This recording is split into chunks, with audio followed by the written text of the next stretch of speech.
Hello viewers, welcome back. So আজকে এই ভিডিওতে আমি আপনাদের সাথে বলবো টেক্সট ট্রান্সফর্ম নিয়ে। সো টেক্সট ট্রান্সফর্ম কি? সো টেক্সট ট্রান্সফর্মের জন্য তিনটি প্রসেস আছে। সো এখানে একটি হচ্ছে আপার কেস, তারপর হচ্ছে lower case and then capitalise. So upper case বলতে কি, আপনি একটি টেক্সট লিখছেন বা টেক্সট ফরম্যাট লিখছেন, তো দেখবেন সবগুলো টেক্সট বড় হাতের হয়ে গেছে। দেখতে পাচ্ছেন এখানে আমি সিএসএস লিখতে সবগুলো কি upper case. And then lower case বলতে কি, আপনার সবগুলো টেক্সট কি হচ্ছে সব ছোট হাতের অক্ষর। এন্ড দেন নাম্বার 3 হচ্ছে ক্যাপিটালাইজ। সো এটাকে বলা হয় ক্যাপিটালাইজ। দেখেন টেক্সটের টি বড়, ট্রান্সফর্মের টি বড়। সো মানে প্রত্যেকটা মানে আপনার যে ওয়ার্ডের প্রথম অক্ষরটা কি হবে, বড় হবে, এটাকে বলা হয় ক্যাপিটালাইজ। সো এই ভিডিওতে আমি তিনটি প্রসেস কিভাবে কাজ করে জাস্ট আমি এই জিনিসটা দেখাচ্ছি।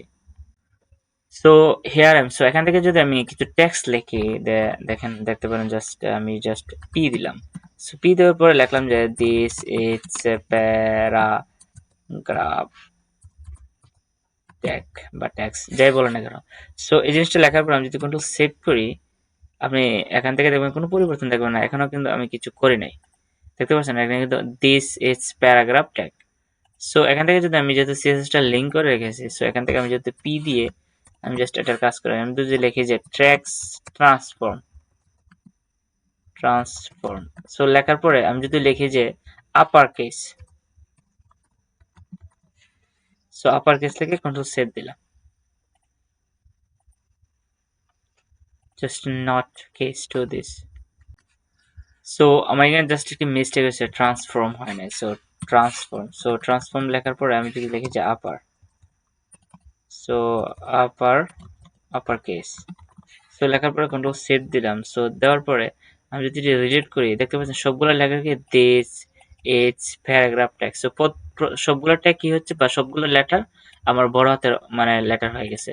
সো এটাকে বলা হয় আপার কেস। আপনি চাইলে এটাকে আরেকটা ব্যবহার করতে পারেন। আমি যদি লেখেন যে lower case, lower so case, so lower case লিখলে আমি যদি এখানে কন্ট্রোল সেভ করে দিলাম, কিন্তু আপনি যদি এটা পিও বড় করে দেন, আপনি চাইলে এটা টিও বড় করে দেন, তারপরে দেখবেন কন্ট্রোল সেভ করলে আপনার কি হচ্ছে সবগুলো লোয়ার কেস হয়ে গেছে, কারণ কি আপনি সিএসএস দিয়ে এটা লোয়ার কেসটা সিলেক্ট করে দিয়েছেন।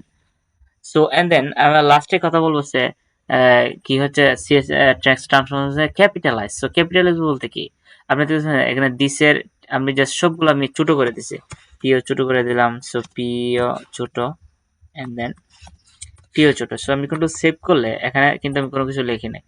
সো আমি জাস্ট এটা উঠিয়ে দিলাম। সো আমি এখানে চেক করলে দেখতে পারবেন কোনো কিছু নাই, দেখতে পাচ্ছেন এখানে দিস ইজ প্যারাগ্রাফ। সো আমি যদি এটাকে লিখি যে ক্যাপিটালাইজ, সো ক্যাপিটালাইজ, সো লেখার পর কন্ট্রোল সেভ দিলে আপনি প্রত্যেকটা জিনিস খেয়াল করে দেখবেন যে দেখতে পাচ্ছেন দিস এর টি টি বড়, ইজ এর আই বড়, পি এর প্যারাগ্রাফের পি, টি এর ট্যাগ মানে ট্যাগের টি। সো আপনি দেখতে এটা হচ্ছে ক্যাপিটালাইজ। সো সিএসএস এর টেক্সট ট্রান্সফরমেশনের তিনটি প্রসেস থাকে, সেটা হলো capitalize, upper case, lower case. So আশা করি এই জিনিসটা বুঝতে পারছেন। সো দেখা হচ্ছে নেক্সট ভিডিওতে।